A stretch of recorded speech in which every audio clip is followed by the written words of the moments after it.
خیلی خوب باشه، خداحافظ. تینا؟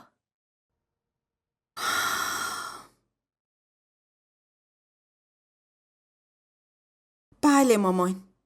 این روزا درسات چطور پیش میره؟ خوبه. که اینطور.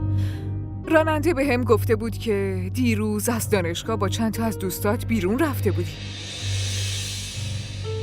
خبرچینی منو میکنی؟ نه اصلاً، اون فقط به هم اطلاع داد. الان کجای این حرف انقدر بهت برخورد؟ مامان، من دوست ندارم کسی خبرچینی منو بکنه، به خصوص اون راننده های جاسوس شما. خیلی خوب باشه، فهمیدم، ولی تو نگفتی که تا دیر وقت شب با دوستات کجا رفته بودی؟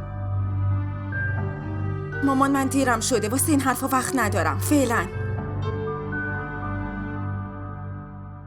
من رویایی دارم، رویای آزادی، رویایی دارم، رویای آزادی.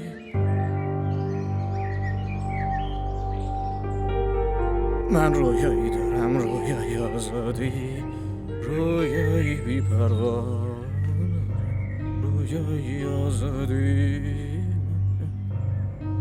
میخوام آزاد باشم. بریم. چشم.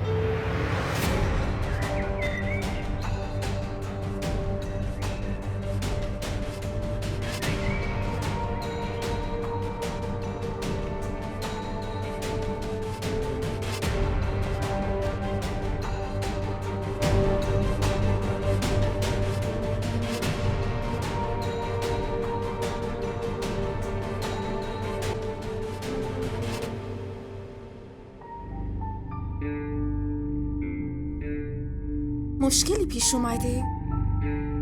نه خیر خانم. پس بریم، واسه دانشگاه دیرم شده. بله بله چشم.